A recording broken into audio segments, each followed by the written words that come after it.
How do you possibly sum up the last 90 days? The last 90 days is your worst nightmare. I have to stop you there. Yeah. You're trying to deal with the most heart-wrenching things that could ever happen. I'm still shocked you're here right now. I cry every day, but it gives me purpose and power. I'm so unbelievably sorry for what you went through.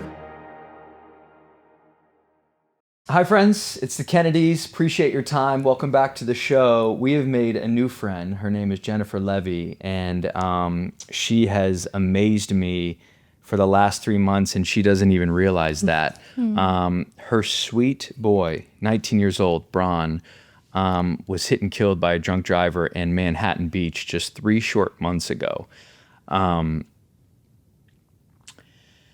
It has affected me in ways that I don't even understand, and it has done so for so many people, and it's hard to put a description on it. I didn't know Bronn. I knew him mutually through social media, through Kit Hoover, who I sometimes host Access Hollywood with, who is a dear friend. Bronn was like her second son, but there was a movement happening. And we'll get into that, but I am just so unbelievably thankful that you drove here. You wanted to do this. You were determined to keep Bronn's name just out there. And I just want to say thank you so much. Well, thank you for having me on your show. And thank you for the opportunity to keep talking about Braun and the Like Braun Foundation. Yeah, we will for sure. And like I said at the top there, it's only been 3 months. Yep. How do you possibly sum up the last 90 days? The last 90 days is your worst nightmare. It is the most painful thing a human can ever experience, the loss of a child and the traumatic sudden loss of a child. It's so very painful. It's a heavy backpack of pain that we live with every day. And the only way, almost immediately, I thought that we could survive this is if we celebrate Braun, love Braun, and turn our pain into purpose. And, you know, we also know that so many times when a child dies, it rips a family apart. And immediately, my husband and I said, we're just going to love each other harder and better and focus on our daughter, who's 20 years old, and she lost her best friend and her brother, but she has a whole life to live. And we don't want to rob her of that either. What struck me immediately after the accident is that next day, you had local news crews at your house and you were telling people how great Braun is. And everybody's grief looks different these days. But you guys made that decision and it just took off. Let's go back a little bit to that next day. And I can only imagine that it kind of felt like a movie, but just your decision that this is how we're going to handle this and this is how we're going to move on and keep going. Well, there was a moment, maybe 12 hours after Braun had been killed, and flowers started arriving to the house, just nonstop. And it's like Braun channeled through me or something.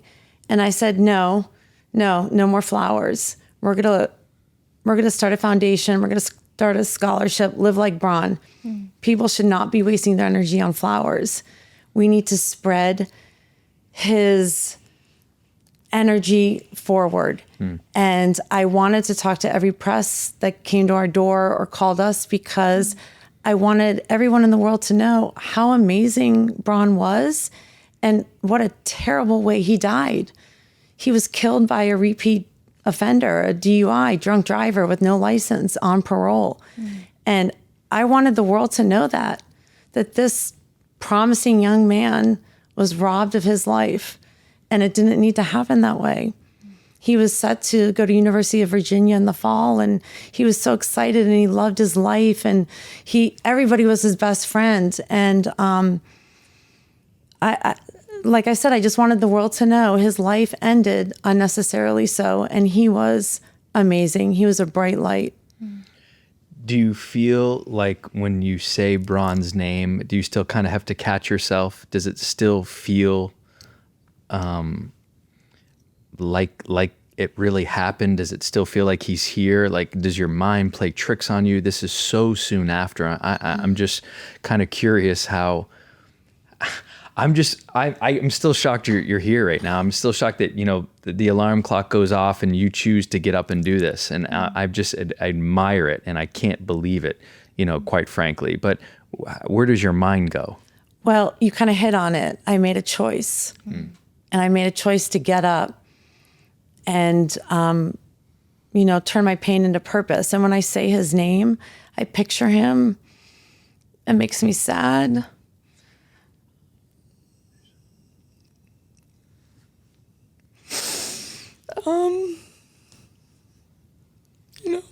I cry every day.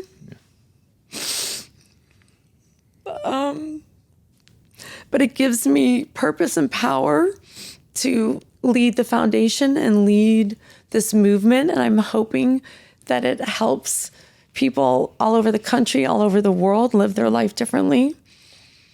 And I hope someday I can be someone who changes the leniency of first-time DUI offenders.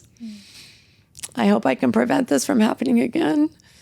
But Bronn was a force. Yeah. He was a force. He was magnetic. And my family, my husband and my daughter and I, we all decided that to honor Bronn is to live like Bronn now. We're going to live with force. We're going to be magnetic. We're going to spread joy. We're going to lead with kindness and love. We're going to be curious. We're going to make connections. And for such a young man, he kind of had a mature soul in the way that he affected people. When I watch videos about Bronn, whether it's newscasts or videos from friends or that the foundation posts, he was a boy who was really kind of traveling the world and had a heart for other people. And now look at how the world has a heart for him. And I just think if you look at the full circle of that, it's so powerful. But not many kids who are 16, 17, 18, 19 years old really care about anything except themselves. Well, yeah, that's their job. Yeah, exactly. To be selfish. Why was he so different? Bronn was, it's a tough question. I think he was just born that way. I mean, my husband and I did the best we could to raise our children to be productive, responsible, caring humans. My husband's a doctor. They grew up going on medical missions to Peru and Ethiopia and Tijuana. That was the life that they knew. They didn't know any different. We didn't go on vacation to, Four Seasons Maui. We went to Addis Ababa, Ethiopia. And maybe that's where it came from. Yeah. But Bronn was also really mischievous. And so people were attracted to that. What would that look like? Yeah. Well, I called it the Bronicles. So every Monday, my Monday hiking group, which I've had since our kids were in preschool, it would be like, okay, Jen, what were the Bronicles this weekend? What kind of, trouble did Bronn get into? And I don't mean trouble with like the law. Sure, or, sure. Yeah. But he Normal was kid things. Traviesito. Yeah. normal kid stuff. Yeah. He was a normal kid, and he just was over the top, and he did everything to make sure everybody was having fun, to make sure everybody was included. And he had a lot of energy, and at times it drove me crazy. Like he never made curfew, but I, for some reason, could never get mad at him about it because he always had, a loving, charming excuse. Our house always was rotating of kids, of his friends sleeping over, coming over, just hanging out. Same with my daughter and her friends. And we loved that, and we welcomed that. You were even saying to me earlier just how you had a job that you really enjoyed, but you decided to take a step away from that and just focus solely on raising your kids. And I feel like if you have that space for the kids to kind of circle through all the friends, it just shows you've created such a safe space, and also valued him for who he was, valued your daughter for who she is. And that's just, I think, one of the most powerful things you can do. So I feel like I admire that kind of parenting and learn from that now, just hearing that. I want that for Rivy and Poppy. And I just think that is so beautiful. I'm just looking at you like mom to mom. I'm just like, well, it's, I really struggled with that decision to retire from working as a development executive in the entertainment industry when Bronn was born. But I'm so glad that I did, because any of my friends will tell you that even as our kids got older, like high school and college, I would always end my day or whatever I was doing or leave any birthday lunch early. I would, anything, my cutoff time was 3 p.m. Because I said, Bronn's going to be walking in the door and I want to be there when he gets home. And I have to say 99% of the time when Bronn or Adele would walk in the door after school, it was a grunt, I need food, go in the bedroom, slam the door. oh, wow. But I was there. Yeah, your presence. I was present. And there 1 or 2% times that they didn't do any of that.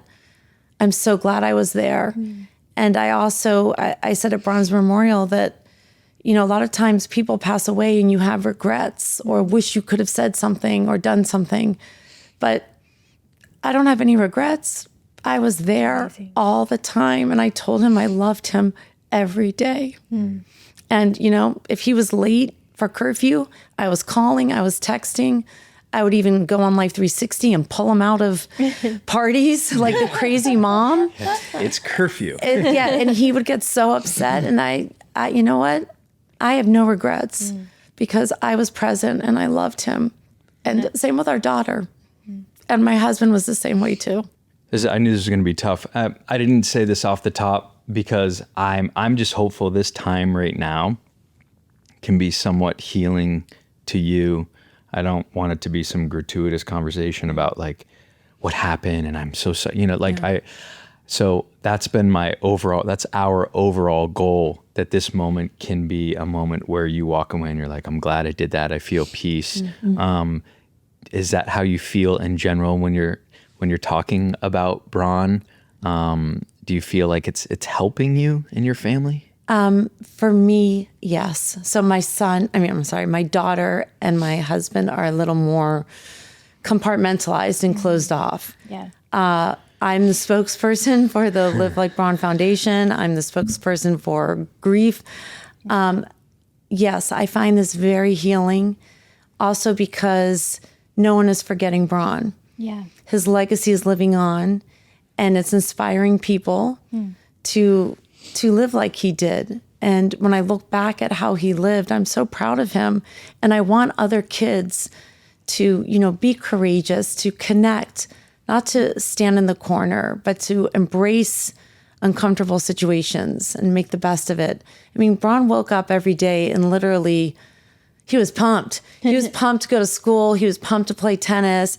He'd come home sometimes and he'd be psyched about, small stories that happened at school, about a kid that he helped in one of his AP classes who was kind of dorky, or, just how any small act of kindness he did, he would get really excited about and would tell us. Yeah. And he loved adventures. So he was always making adventures. Some of them I liked, some of them I didn't. What's an adventure look like? I know. Well, for example, he and his friends decided to go camping. And we've grown up as a family hiking, camping in, bringing your food in and out with a tent. But he and his friends decided to go car camping in Santa Barbara. That's my kind of camping. Yeah. You don't have to be in the elements, and you're in Santa Barbara. Yeah, exactly. Yeah. So we're like, oh, okay. And they got there, and Bronn is really allergic to poison ivy. And so is his friend. Can I say his friend's name? Crowley. One of his best friends, Crowley. Kit's daughter. Son, yeah. Or Kit's daughter. Or Kit's son. Yeah, yes. Crowley and Bronn are both allergic to poison oak. So are the other boys. But Bronn says, you know what? Screw poison oak. I'm going to beat it. And he got naked and he rolled around in it. And I think because that's normal. Because when you're an 18-year-old boy, you do stupid stuff. Right. But that, he was just fearless. And yeah, of course, he came home covered in poison oak and, rashes and uncomfortable and cranky. And, his older sister, Adele, goes to University of North Carolina, Chapel Hill, and they're best of friends. So he went to visit her all the time. And he somehow, and it's on our Instagram page, all the video and pictures, he somehow worked his way into the football locker room, gave the team a pep talk, and then ran through the tunnel with the team with all the smoke and the music. It was the big Duke game. And ran out onto the field with the team screaming, woohoo, woohoo, videotaping it. And then later in the night, Adele said, I lost you. Where did you go? And he said, I rushed Franklin Street with all my friends to celebrate. And she said, what friends? You've been here for 6 hours. But that was the type of person Bronn was. Magnetic. He was magnetic and he was sunshine, and everyone just kind of wanted to be around him. And I knew that, but I didn't know it to this extent until he died, till he was killed. Do you mind going back to that night? Sure. And then we can talk about the changes that have been made specifically in the Manhattan Beach area where you all live with the DUI checkpoints. Yeah. You mentioned you're always checking it to see where he's at. I know he was walking with a friend. Yeah. Well, it started in January. We lost our home in the Palisades fires. So we moved to Hermosa Beach because a lot of our community from Loyola High School lived there. And most of the Palisades community kind of went to the South Bay. And, he was it wasn't like a raging night. He went to a friend's house. They said it was just burgers and hot tub night. In fact, one of his friends has a hot tub review podcast, and they were doing a hot tub review. So that's the last video we have of him. And at 12:15, I texted him that said, time to come home, like time to call an Uber. And he said he was walking home. And I thought, great, you're walking home. Being new to the South Bay, I didn't realize that he would be crossing Sepulveda. And I didn't realize how many people drive drunk. So he was in a line of boys, one boy ahead of him. Bronn was in the middle, a bunch of kids behind him. And he got struck and killed instantly by a drunk driver speeding down Sepulveda. I don't know the details as to how drunk she was, how fast she was going. That's all part of the investigation. But she was drunk and immediately was put in jail. She's no longer in jail due to overcrowding. I have to stop you there. Yeah.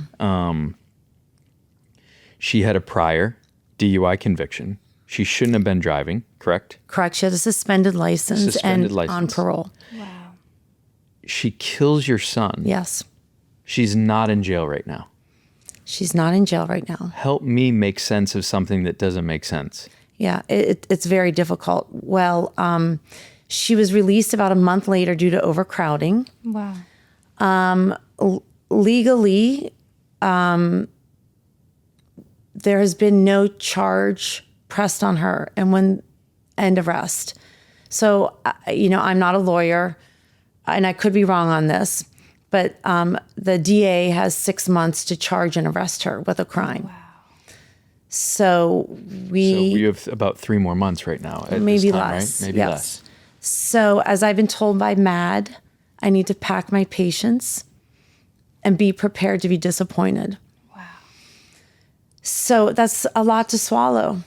It's really tough. So I'm trying to pack our patience and pray that the DA presses a charge, which I know they will, and arrest her. What happens from there, I'm not sure. Like I said, I've been prepared to be disappointed. They'll, most first-time DUI offenders get a slap on the wrist. They make a plea deal for a misdemeanor. And even though their licenses are suspended, they still drink and drive. And I think the statistics are close to 80% of drunk driving deaths are due to repeat offenders. Wow. So it's a systematic failure. Of course. What's going to prevent her from getting in the car now that she's out again, though? Nothing. And with so much media attention on Bronn's life And this specifically, if you at this point are not getting justice, what about all the other people too? Yeah. That makes no sense to me. Well, what I have to have faith in is that they're doing a very detailed investigation of that night. Okay. So that they have an airtight case and can press her with the correct charges and arrest her.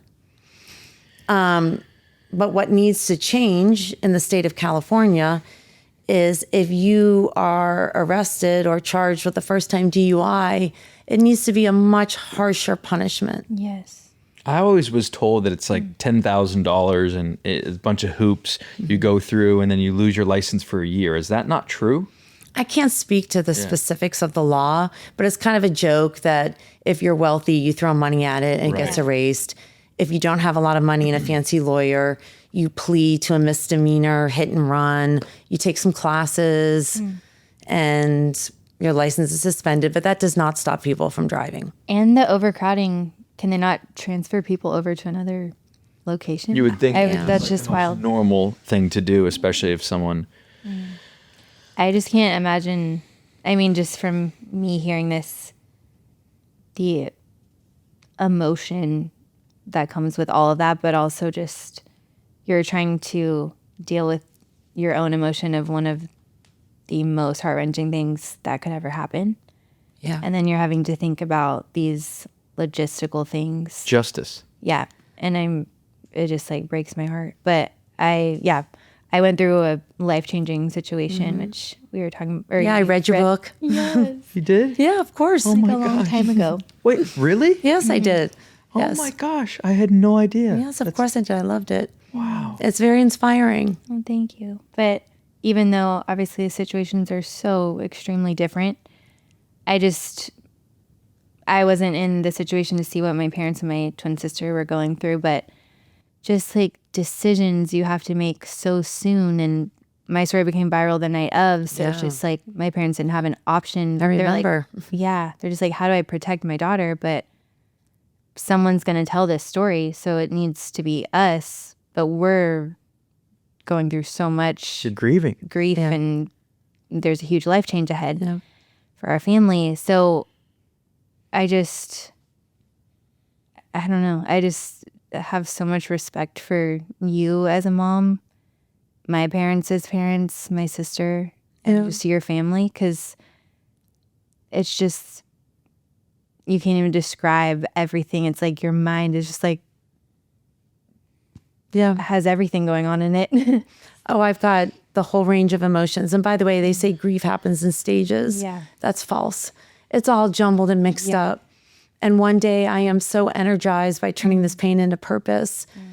And other days, I'm angry and I'm crying all day and depressed and, envious of all these other boys that graduated with Braun that are going off to college. Braun should be packing for University of Virginia right now.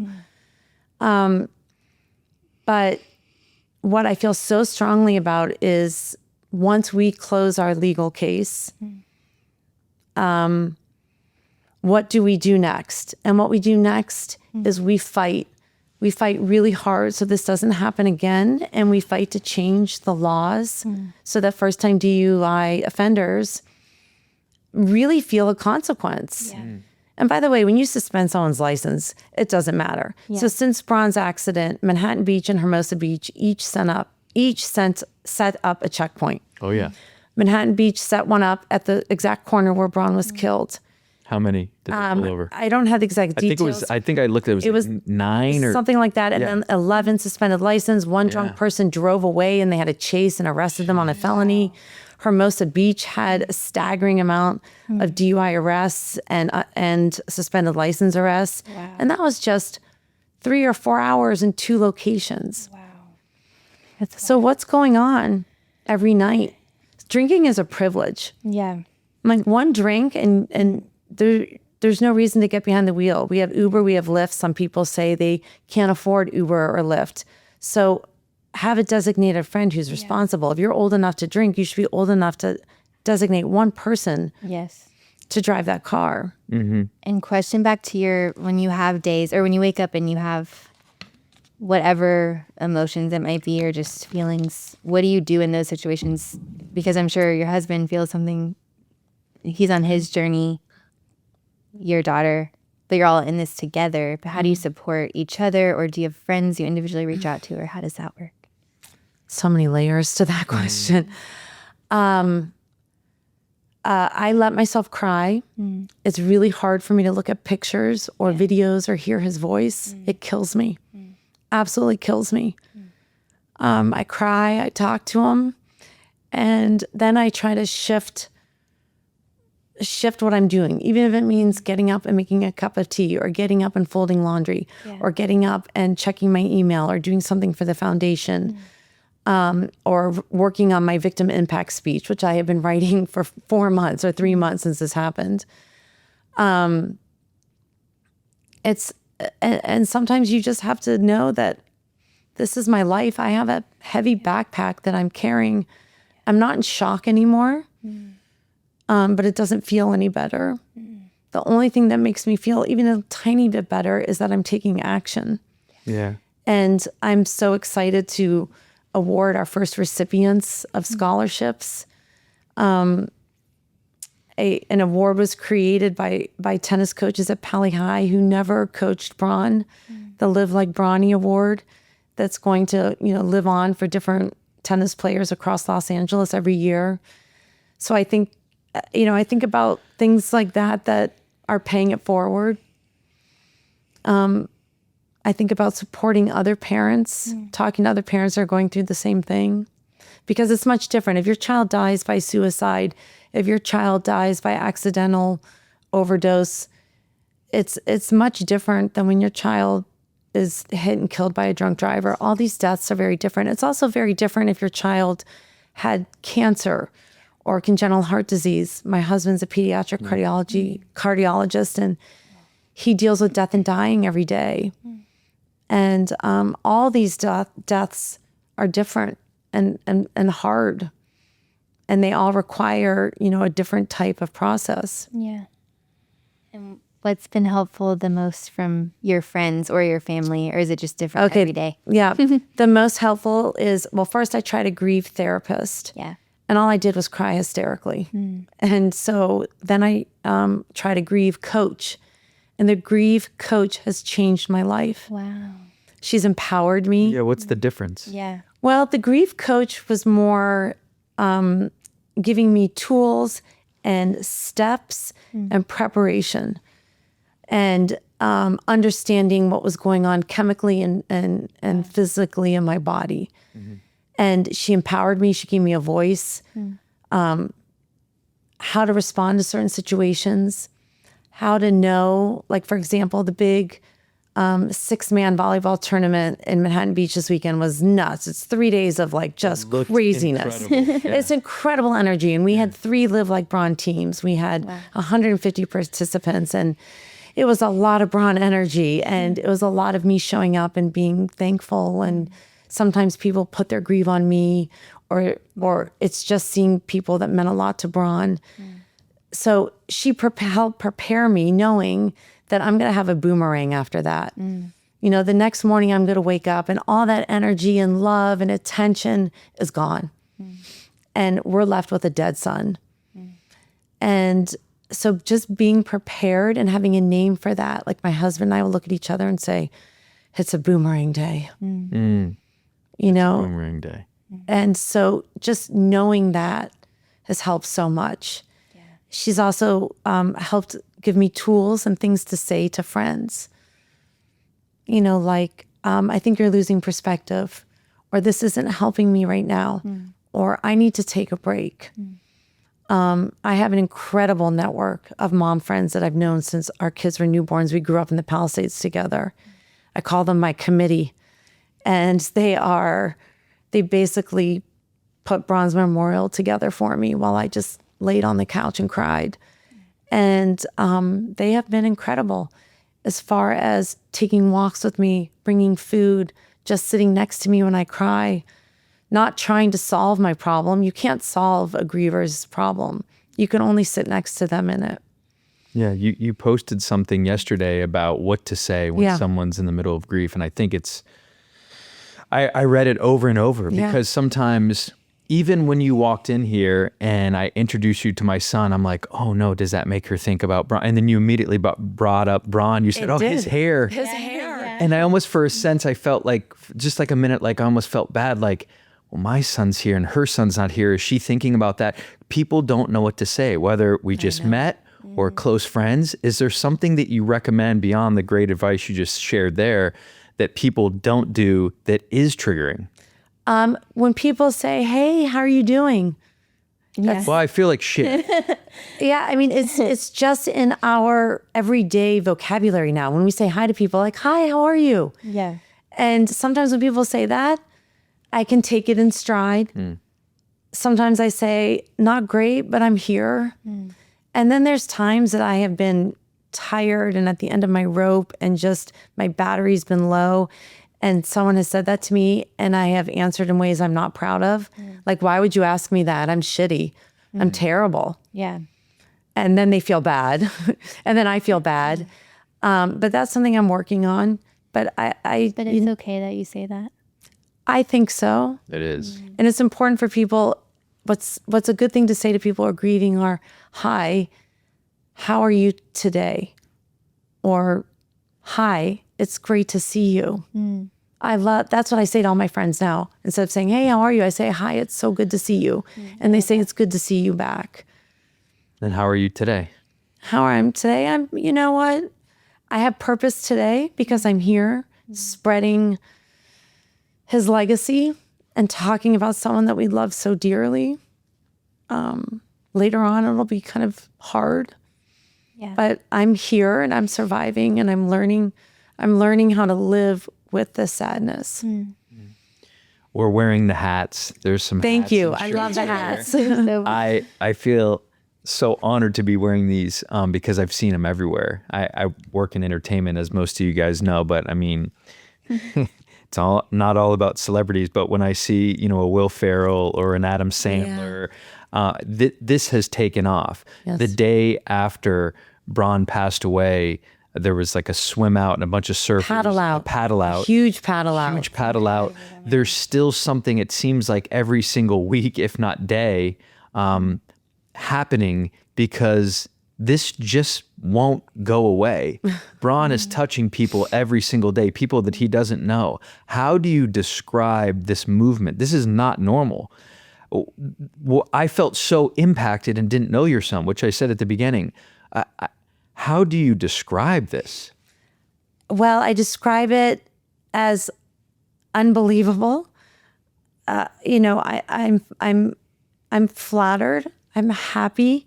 It's turning into a great connector. Nice. So I get stories now from all over the country. Like, hey, I was out on a jog and I saw someone with an LLB t-shirt or hat. So I stopped them and said, hey, do you know Bronn? And sometimes they do, sometimes they don't.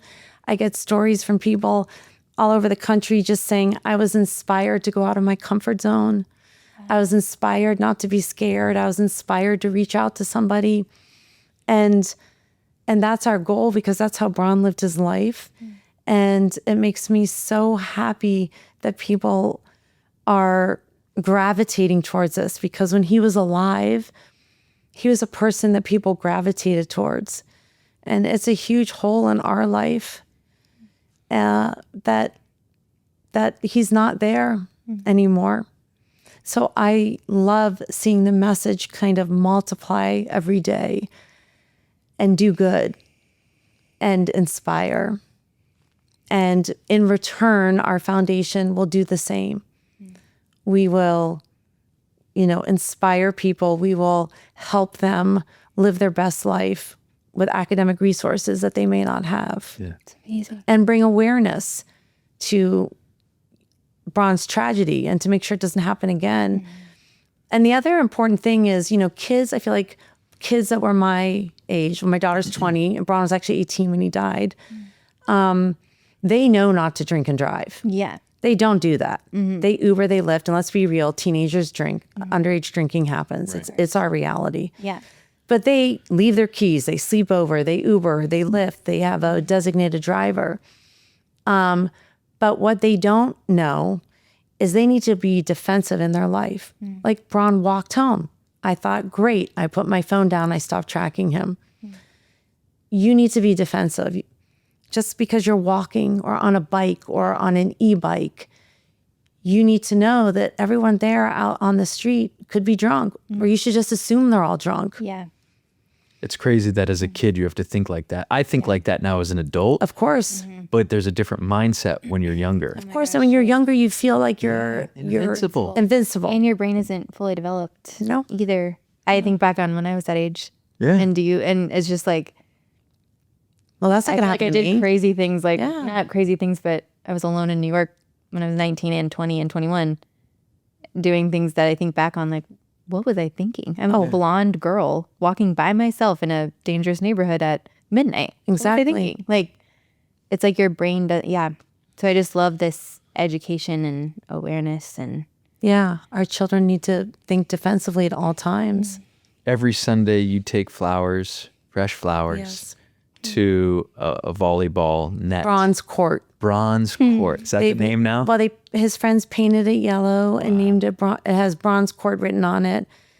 It was a beach volleyball court where, when the fires happened and everyone relocated, Bronn started a support group at high school for all the people who were displaced. Yeah. And then he got a volleyball game going with all his friends who'd come from the Palisades, along with all his friends who lived in the South Bay, even kids from Miracosta High School, all local kids. And they just congregated and they decided that they were going to hang out and play beach volleyball and make the best of the situation. And it became their court. So when he died, immediately his friends just painted it and called it Bronze Court. What does that weekly tradition do for you when you drop those flowers? It just makes me sad. You know, I do it because I want the court to look pretty. I want to honor Bronn. I do it because everyone walks by on the Strand. I don't want him to ever be forgotten. And I don't want it to ever be forgotten that he was killed by a drunk driver. It's sad. It's really sad. I cry every time I do it. I sit there and cry. But it's just something I do. I remember I didn't know Lo when she went through the accident.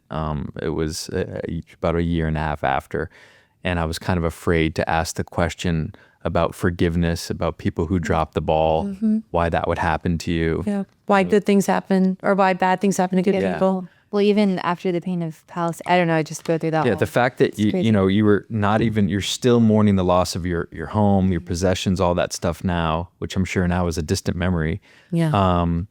But how do you even process the idea of forgiving? Is that part of the journey? Are you not there yet? Forgiving the person who killed Bronn? No. I'll never forgive that person. Ever. Why would I? I mean, who is she to drink and drive when you don't have a license and you're on parole? Like, you're an adult, just no. But I'm not going to drown in that negativity. I'm not going to go down that toilet bowl of despair.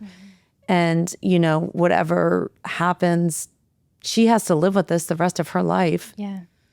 And, I know I've had a lot of people who are really religious saying that there's healing and forgiveness.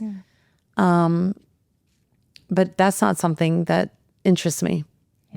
And it's not something I think about. Instead, my husband and I are always reminding each other, well, more so he's reminding me, we need to be positive. Like, we need to honor Bronn by living like him, by being positive. Bronn wouldn't want us sitting around crying, being angry. He'd want us doing good things for other people because he knew it felt good when you did good things for other people. Like, you could see that in him every day when he did good things, even small things. Yeah. You saw that kind of, his bright blue eyes would kind of light up and he'd get that funny smile. Like, he loved making people feel good. What do you think he would say about what's happening here? Everybody, wearing his name, the shirts, the swim outs, the volleyball tournaments, the awards from high schools that he didn't even go to.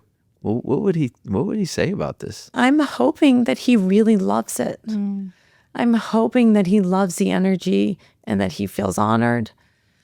Every day when we say we're going to live like Braun and we're going to live our lives for Braun, we're hoping that we're doing it the right way. Our daughter every day takes a daily ocean plunge because her little brother did it, and she's done it every single day since the day he died. And we hope by doing these rituals and flowers every Sunday and spreading his message and awarding scholarship and inspiring kids. I mean, I hope and pray that he sees this. I hope that he's just, on the other side of us. And I kind of feel like maybe this is him working his magic. Like a lot of times I feel when I spoke at LA City Council, I felt him through me. I felt so empowered. So I think this is him working his way. Braun never goes away. Yeah. Sometimes when, people talk about when they lose someone that they love, I saw a butterfly today or I saw a rainbow. Have there been any moments like that? No, you hummingbirds. A lot of people say, hummingbirds. I have had some really vivid dreams that I believe are real. I do think that sometimes there's butterflies that come in front of my face at the most random moments when I'm so sad. But the way I actually really feel, and I've heard that about hummingbirds too, and I've heard that about shiny coins appearing out of nowhere. I actually had like a little baby girl in Idaho just walk up to me randomly and say hi and hand me a shiny penny at a moment where I was feeling very sad. Wow. And I thought that has to be him. But I feel like Braun is guiding me through my grief through people. Wow. And I feel like that comes, when our local councilwoman, Tracy Park, said, come with me to city council. When you invite me on your podcast, NBC News did a national piece on us. Tom Yamas was a beautiful. He's amazing. Beautiful. Yeah. Braun was a big tennis player. The tennis community, every Grand Slam has done a tribute to him. Yeah. I feel like, and then when I see people walking around with his hat, or when people share stories with me about what they did differently because of Braun, I feel like that's him guiding me through other people. Like he's coming through. Maybe I'm crazy. You're not. I don't know. You're not. So beautiful. Yeah. I really do think that, Jennifer. I really do. I know we have to go, but I want to ask you Yeah. a question about just, you just Ask me anything. seem like an amazing family as a whole. And I just want to know what advice would you give parenting wise? Because I feel like y'all were just so intentional and created such a beautiful space in your home and just in your life.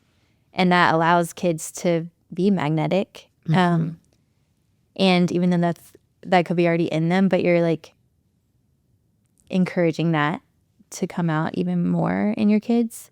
I just want to know from you as a mom advice. Well, Just like parenting, or just like the top things you did that you. Well, first of all, That was so parenting is really freaking hard. Yeah, it's so hard. And it's frustrating. And if you're doing it right, it's really hard. Yeah. give it another day. Yeah. Looking back at how we raised our kids, and I think a lot of this came from my husband because he works in pediatrics. He works saving lives. Put other people first. How can you make somebody else feel better? It's not about you. How do you make every situation better for other people? That's the way we really taught our kids to be.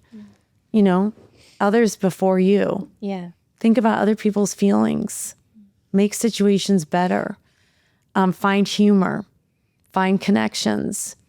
And always see the positive. Never take the negative road. Like if teachers called us when our kids were little because they did something bad, sometimes your first response is to get defensive. Like, could have been my kid, or what about the, Yeah. And my husband was always like, take culpability. What did you do? A teacher did not call us just because of somebody else. So responsibility and putting other people first. So beautiful. And I love, or just how you would go on those trips to really gain perspective of life and take you out of your own bubble. Well, we always laughed. people. We always laughed because our kids were always like, why can't we go to Atlantis and Bahamas? Or why aren't we at the Four Seasons? Or if they go on vacation with other friends, they'd be like, oh, wait, this is what can happen? Yeah. Comparing you. Bronn spent his 13th birthday at an orphanage in Addis Ababa, Ethiopia. So amazing. That was just what we did with my husband's free time, vacation time. Wow. And why did y'all do that? Like, what led you to be like that? We just did. Yeah. I think it started with my husband's profession, working in pediatrics. It's just what we were always around. He's probably had great perspective, your husband, right? Yes. When we lost our home in the fires, he said, no big deal. We've got each other and that's all that counts. And then Bronn was killed and then our world was really rocked. Your husband said at the funeral, I was watching the memorial, and he said, just please don't forget us. Yeah. I might be paraphrasing. He did. You said that. He did, Yeah. right? So many times I think that could be a real fear for families. Hey, there's so many people around right now. There's a lot of attention. There are a lot of eyes on us. Something tells me, and I don't think this is just a question, this is just a statement, I don't think anybody's going to forget you guys. I hope not. We don't forget people. We love everybody. Like there's really nobody in our life that we don't want around. I feel like, do you have an open door policy? Yeah. Just people. Yes. And it probably gets annoying at times. For the good but and bad. Ever since the kids were little, like our house just got trashed because it was the place where everyone went. And even this past weekend after the 6th man, the next day, Sunday, Boomerang Day, we had a bunch of kids just flopping around our couches. It's almost expected to come over to Levy's house, right? Yep. And part of that is Adele, his older sister, where they all had the same friends. Yeah. But we treated all these teenagers like the young adults that they are. And we love talking to them. And we want to be a place where they can talk to us. Yeah. It's amazing. I'm so thankful for you, Jennifer. I'm thankful for both of you. I'm just, I don't have the words to say beyond thank you for spending time with us, telling more about your story. I love learning more about Bronn, about your family, about what the foundation is doing. LLB, if you see the hats, if you see the shirts and merchandise, support it. You're doing real, incredible, life-changing work. And I'm so unbelievably sorry for what you went through. Thank you. And you just, you blow me away. Yeah. Thank you. And thank you for supporting and just keep Bronn's legacy alive. Yeah. We will. Keep Thank connecting. you for teaching us too about the importance of just having people around you. I mean, you started that so early, and it's all something we need. Just community and friends. Lead with love and kindness. That's what Bronn always did. You're a wonderful example and parent, and we appreciate you guys watching. Thank you so much. Thank you.